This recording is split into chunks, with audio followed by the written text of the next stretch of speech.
So right now, the limousine liberal, the luxury socialist, Alexandria Ocasio-Cortez is still stealing national headlines, trending on Twitter. Everyone is talking about her because of her speech at South by Southwest, where she blasted FDR, Reagan, capitalism, and even said political moderates are meh. Of course, we're going to give you a full breakdown, as well as this insane moment where she met with the fake scientist Bill Nye.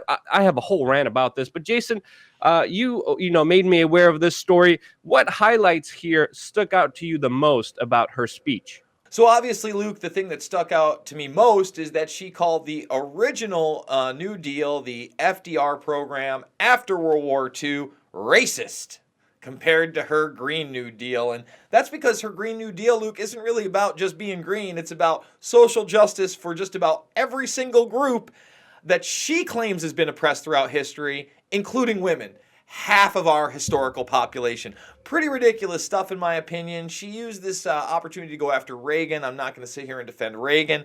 And honestly, she spoke a lot of truth. We should fix Flint, Michigan's water system. We should fix some of this infrastructure. But then when you look at some of these things in the bill, Luke, that we're going to turn every single home into a power station, it's absolutely ludicrous. Yeah, a lot of not understanding actual reality here, and just it's just asinine for me to see someone who says government is the problem. Now we need more government to fix this problem, which obviously is filled with so many flaws. I mean, let's just go to this clip because everyone's talking about this one clip from this entire event, which is absolutely ridiculous. I think this has to be the last one, as we've gone over, but I think I recognize this. Oh my gosh! Greetings! Oh, goodness. Science! Yeah. Oh, wow. Oh. Wow, greetings, everyone. Oh my goodness, this is amazing. Greetings. This is so nice. Close. It's good to see you all. I can't take selfies with everyone. Keep in mind, here's what I think's going on. I'll ask the question in two ways. As you may know, I'm a white guy. What? I belong to two unions. Sherlock, basic Sherlock Holmes there. The problem on both I didn't sides know that. is fear. Yep. People are afraid. People of my ancestry are afraid of having to pay for everything. Yeah. When My as immigrants ancestry. come into this country, people who come in, the people who work at the diner in Alabama are afraid to try to ask for what is reasonable. Mm-hmm.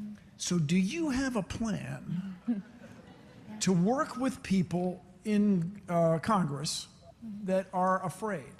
And I think that's what's going on with many of the conservatives, especially when it comes to climate change. Mm-hmm. People are just afraid of what will happen if we try to make these big changes. I got to stop it here just for a sec. There's so much. First of all, I think what he said is pretty racist, Luke. He said people of my ancestry are afraid they're going to have to pay. Oh, I'm sorry. If we have a carbon tax, black people, Hispanic people, people of Asian and Indian descent, they're not going to have to pay taxes on this? Are you out of your mind, Mr. Nye? That is one of the most bigoted statements I've ever heard, Luke. Great point, Jason. I don't know who the hell appointed him supreme leader of all white males, but somehow he designated himself. And this is why there's such asinine love affair between the two, because they're all based off non-reality and total fiction. Again, Bill Nye, by the way, he's the same person who said people who disagree with climate change should go to jail. There's a whole scientific community asking him, hey, can you please not speak for us? Because even though you played a scientist, especially in the 1990s for many school programs, you're actually not a scientist. People don't know this. Bill Nye only has a mechanical engineer, which means he probably took some physics courses when he went to college, but he doesn't do anything or work in any specific field that is considered scientific. All of this science guy started out as a comic bit, and now he's progressively representing science in more asinine politically weaponized way that are absolutely ridiculous. Netflix and other people even took down old segments where Bill Nye correctly is biologically talking about gender. Now Bill Nye is openly talking about gender benders, and you believing whatever you want to be, you could be, in just this absolute asinine social justice warrior, leftist depopulation agenda, total control grid push that these whale-tards of optical grand illusion are purporting as helping you and doing the right thing. And Jason, this is absolutely ridiculous. And it makes perfect sense that these two big ideological phonies come together in this love affair that we see, that somehow people are celebrating and not seeing through the gas of all the self-smelling farts that they produce for themselves. Well, you know, it's kind of unfortunate because when we are talking about fear, there's a very good point to be made there, right, Luke? And some of the points she's trying to make are actually true. You know, she talks about how politicians won't talk about big lobbyists donating to their campaigns and not being able to talk about certain subjects. And that's great. But then she starts talking about sharing and wealth. And she sounds like a severely miseducated ninth grader after she's taken her first civics course and gotten handed the Cliff Notes on a Howard Zinn book. I mean, it's pretty ridiculous. I want to just play some of this, Luke. This is where she really, again, she just doesn't sound intelligent. And let's make this point. She's outdrawing all of the political candidates for Democrats for 2020. More people showed up to this than anybody else who's holding rallies. That's a scary, scary thing. So let's just play and Jason, as you also brought up, this is an event brought up by TikTok, which of course is funded by billionaire Bloomberg, who's connected with the Rockefellers and other elites and other, even had meetings about, you know, eugenics. And he's talking about openly supporting, of course, the big next Democratic presidential front runner. He's going to be putting a lot of money on this, but there obviously is another connection here that people need to understand that is very important. Yeah, I mean, Bloomberg is a huge media mogul. He's recently come out and said he will not run in 2020. He's probably teased running for president for the last decade plus, Luke. But he then openly said, look, I'm going to put my money forward to beat the Republicans. And I don't think they're ready to get so daring as AOC yet, but maybe she runs, we're going to put her as a cabinet position. I doubt even VP, but you never know. I mean, they ran Barack Obama after he served less than one term as a senator. So let's see what this young lady has to say about wealth. Progress as a cost instead of as an investment. And investments, the difference between a cost and an investment is that an investment yields returns. And when we choose to invest in our systems, we are choosing to create wealth. We are choosing to create wealth, and when we all invest in them, then the wealth is for all of us too. And so I think part of dismantling the fear is... So, I mean, Jason, I just have to cut you off here. The government systems are corrupted. They're not investments. They don't create wealth. They create the opposite of wealth throughout human history. This is another aspect here. Sorry, go ahead, Jason. No, you're absolutely right. That's a good point. But again, she says the wealth, she sounds slightly more intelligent than George Bush Jr. when he was saying, fool me once, can't be fooled again. I mean, maybe that's the appeal, because we're moving kind of towards this idiocracy where it's not okay to be in the middle. It's not okay not to be part of a gang. And that's kind of also what she said when she made comments about moderates, which I think are very important to her kind of ideology, because I see people on the left and I see people on the right be like, hey, if you're in the middle, you're boring or you're meh and you don't make sense. And that argument is totally absolute asinine, because as Ocasio-Cortez says here, let's play the clip here. It's like this, like, it feels like... It's like this, like, it feels like...